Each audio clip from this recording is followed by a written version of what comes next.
Kaja Kallas, can I ask you, we're going back to the European war right now, or the war on the European continent. The 28-point plan that President Trump put forth a couple of weekends ago was vigorously amended or discussed by Europe and Ukraine. On the other hand, would you agree that Europe has not put a peace plan forward for Ukraine, that this process by the United States is the first actual time, and you've just said that you've been calling for peace and this and that.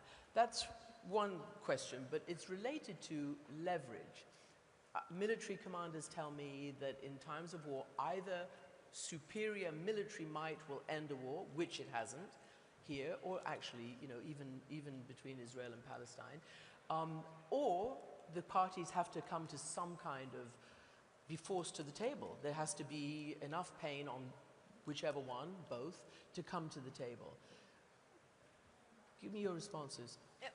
First, I actually wanted to build on something that His Excellency said about accountability, justice, and the peace lasting.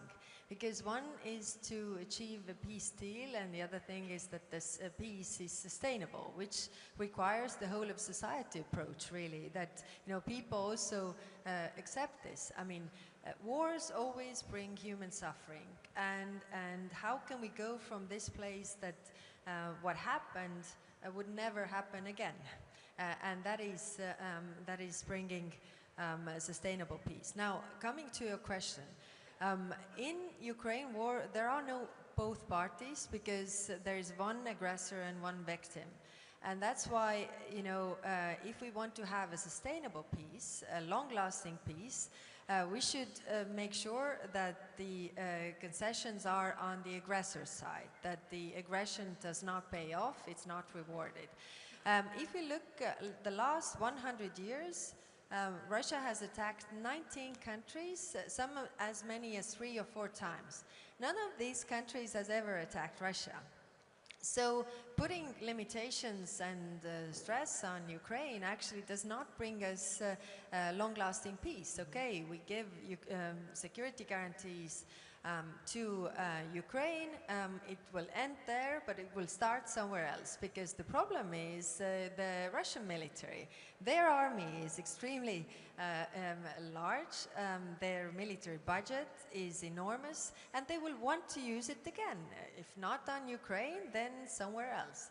So focusing on really, you know, putting the pressure on the aggressor, like Jose Manuel said, you know, if aggression is rewarded, we will see it happen again. And not only in Ukraine or Gaza, but all around the world, because aggression really pays off. That's why we have so many wars nowadays going on, that the international law is really under heavy fire. Okay, but the question really is, what is the leverage that you have? Because if the US is pulling back, which it is, in terms of making you step up and fill that gap militarily, yes, clearly Putin doesn't feel any leverage right now. We have leverage, and that is economic leverage. I mean, wars also end when the aggressor runs out of money to fund this war. And that's why, yes, we see the economy is not doing well. I mean, if you look at the indicators like the interest rate of the central bank, you see that their national fund is almost completely depleted. They don't have the same revenues from oil and gas due to the sanctions, and also, you know, the sanctions on shadow fleet are hitting them hard. Now we have the discussions of using the Russian frozen assets for the reparation loan. Where's that going to end? Because Belgium says no, no. Well, no. we are 27 democracies. It always takes time to get to results, but the discussions are ongoing. The proposal is now on the table. Why is it so important? To really show that it doesn't pay off. And you know, there are examples from the history, from this part of the world. I mean, when Iraq invaded Kuwait, it was exactly the same case. I mean, if you look at the No, speeches... there was a military confrontation. I but covered then, it. America yes, got but then 500,000 the troops difference together. the difference was it wasn't the UN Security Council member who was doing the aggression, and that's why the international, response was very clear. But the case is exactly the same, and there we actually defended the international law, all of us together.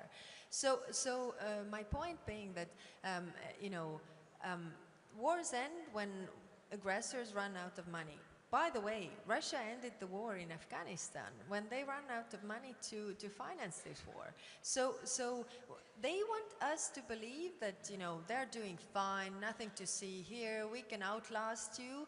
It's not really true if you and by the way, in that national security paper that you were talking about, there is that, Americans are saying that Europe has a huge leverage, regarding Russia. So we shouldn't also underestimate our own power and overestimate Russia's strength. Except often from America we hear that Ukraine has no cards, that Russia thinks it's going to win. I mean, what does that do in terms of building leverage for the person you said, or the state you say needs to be defended, which is the victim? Well, first of all, we should understand, and really, I mean, we have so many examples from the Russian negotiation tactic. I mean, this is the way they operate always. Present demands, like totally absurd demands. Like right now, they are demanding territories that they haven't been able to conquer militarily in 11 years. If you think back to 2014. So they're demanding this. Then the second is like present threats, ultimatums, which they are doing as well. And then, third level is that there will always be people in the West who will offer you something that you didn't have before. So you walk away with more than you had. We have seen this many, many times, and always it brings more war. So right now we should not walk into those traps, and we should concentrate on what we are doing, helping Ukraine to defend itself, pressuring Russia with the sanctions so that they would actually go from pretending to negotiate. Let me ask you, I think it was 10 years ago, Turkey shot down an incursion by a Russian fighter jet. And it was fine. The rules of the world were established. You said don't come into our airspace. They did. You shot them down. Boom, that was the end of that. So I wonder, I know you're not Europe, maybe one day, but Russia upped the ante this week, saying it's ready to wage war on Europe right now if Europe goes to war. How do you see that, and what do you think Europe should be doing to force Putin to a reasonable negotiating position? I think up until now, as Kaja has just said, I think Europe is trying to do their best to counter this aggression. On the other hand, they have started partnering with the United States. But now, in the absence of the United States, Europe is in need of finding more creative solutions to become more resilient.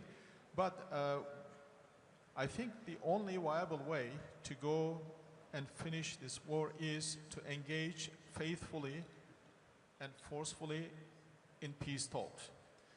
There is a good mediation is taking place at the moment. I know that Europe has every reason not to trust Russia, and also vice versa. If you listen to Russians, they have every reason not to trust anybody else, but they have their own perspectives. First of all, just the example that you cited, Christian, when we shut down the Russian airplane, later on, we needed to talk to Russians because we had different positions, opposing positions in Syria, no matter how much we were opposing each other in the field, but we knew that we needed to talk. To be able to talk, you need to have a platform, a medium to engage.